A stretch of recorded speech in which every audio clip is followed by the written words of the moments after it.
One of my most popular videos by far is how to consult faster. So what we're going to do in this video is I'm going to show you 3 prescribing tips for best practice, which is the clinical system that a lot of GPs use here in Australia. Just bear in mind that other clinical systems will also have their own IT shortcuts, and some of the clinical systems that you're using also might have these tips. So just have a dig around in your settings. Now, tip number 1 is save dose as default for this preparation. And let me show you exactly what I'm talking about. When you are prescribing medication that has a pretty standard dose, and a good example is flucloxacillin, for instance, an antibiotic that we use a lot for skin infection. Flucloxacillin for an adult is 500 milligrams 4 times a day. Now, if I want to do a prescription of flucloxacillin, I just click on add, which you obviously know this, type in flucloxacillin and bring up the 500 milligram capsules and quantity of 24. Now, as you can see, because I've already used this box, save this dose as the default for this preparation, it has automatically put in 1 4 times a day. If you want to be really fancy, you can add in any meal issues. And I know that a lot of patients really want guidance on this.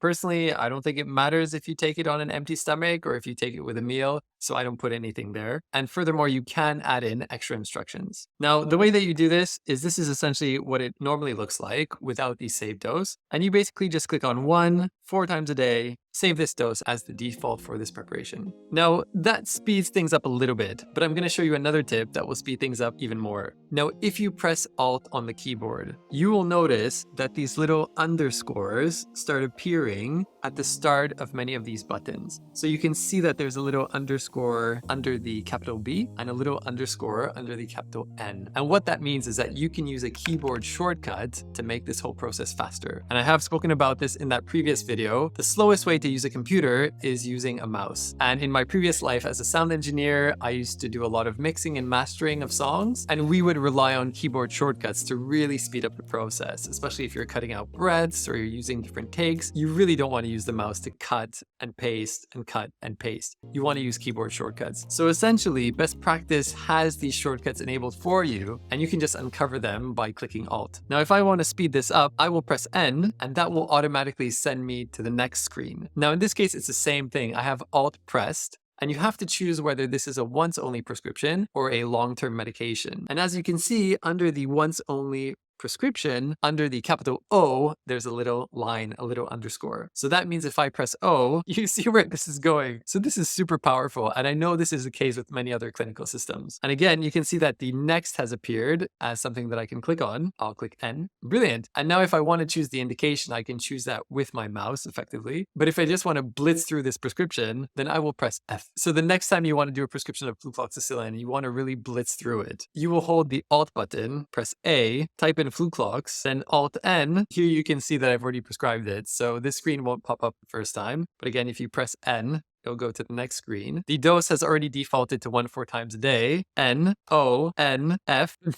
So you can get into the habit of being really quick at this. Now, of course, don't forget antimicrobial stewardship, because that is really important. But sometimes it's very satisfying to just dish out a quick script of antibiotics. Now, tip number 2 is check compliance. And this is really important when you're prescribing Schedule A drugs for whatever reason. And people will come in and they'll say, listen, I need my script because I'm running out of tablets. And you really want to be 100% sure that they are actually running out of tablets, and this isn't an early request for a prescription, especially when you're dealing with controlled drugs or drugs of dependence. Now, let me give you a bit of an example with Diabex, which admittedly isn't really a drug of dependence, but it's a good way to demonstrate show compliance. Now, the important thing when we're talking about show compliance is that you have to actually code the dose. Let me explain what I'm talking about here. In my previous flucloxacillin appointment, I was choosing dosage from these little tables that are here. Now, if you write 1 QDS, I'm just not sure that the show compliance will actually work for you. So I would probably get into the habit of choosing the dose from these little boxes. Now let's get back to the Diabex. And if I right click on Diabex and show compliance, you can see a lot of information here that will be really useful when you are trying to decide whether this patient can have a prescription or not. It will show you when the last script was prescribed, the days since the last script, the doses supplied, the doses used per day, and it will give you a sense of when the patient will have used up all of those doses, providing that they're following the prescription instructions. And finally, it will tell you you how many days are remaining. As you can see, this is a little bit of an odd prescription. You shouldn't really be providing 600 days worth of medication. That's something that we can talk about in another video, but it is effectively telling us how many days are remaining. And so this is absolutely brilliant for Schedule 8 drugs. Again, we're not here to catch people out or prove them wrong. We're just trying to be really objective here and making sure that we're following the rules of Schedule 8 drugs, and they are very strict. Now, I have spoken a little bit about Schedule 8 drugs in the script check video, so I'll make sure to leave a link in the description below. Now, the third thing we're going to talk about is past prescriptions and open visit. And these are really cool functions. I have spoken about this a little bit in the complete best practice tutorial. So again, I'll leave another link in the description. As you can see, I have quite a lot of other videos, so I will be signposting to them every so often. If you're trying to find a previous prescription and you want to quickly re-prescribe that, you go down to the past prescriptions, and this has a list of all of the medication that your patient was prescribed in the history of that patient. So effectively, if you just want to quickly copy a previous prescription, let's say as an example, you want to prescribe the trimethoprim at the exact same dose that was prescribed previously, you right click and just press on re-prescribe, and then you just go through the process putting in the dosage. But often what I find is people come in and they want another prescription, and I don't really know the context of why they were given that medication. They may not remember, or they may not want to tell me for whatever reason. And what I can do is I can right click and go into open visit. And this is a great way. It'll just transport you back to that consultation that they had. Now, because this is a dummy patient, there's just not much information in any of these visits. People are just trying out how to do a prescription. Not much to go off here, but it will be really, really useful in the context of a real patient. Finally, I know that I said that I'm only going to give you 3 tips, but I'm actually going to give you 2 bonus ones just for funsies. Tip number 4 is the dose calculator. And this is something that I've not seen in any other clinical system. And I think it is absolutely brilliant. This pertains to prescriptions for pediatric patients where you have their weight and you need to calculate the dose of medication that they're supposed to have. I've done a completely separate video on the dose calculator. I'm just going to very quickly signpost where this is. If you choose amoxicillin, for instance, and you choose the suspension, which is typically what we use for kids, continue. This is where dose calculator is. It is absolutely brilliant and a complete life changer for me. And if you don't like doing maths, then just let the computer do the maths for you. So yeah, good luck, and please check out that video. So the last thing I'm going to say here is MIMS, which is kind of like your pharmaceutical formulary, appears in quite a few places within best practice. As you can see here, this is the MIMS abbreviated product listing. And if you scroll down, you can get a sense of the dose that you need to use for your patients. If you click on product information, again, this is where MIMS is. You just click on the medication that you're interested in and then scroll down to dosage, administration, and you'll get a sense of what the dose is.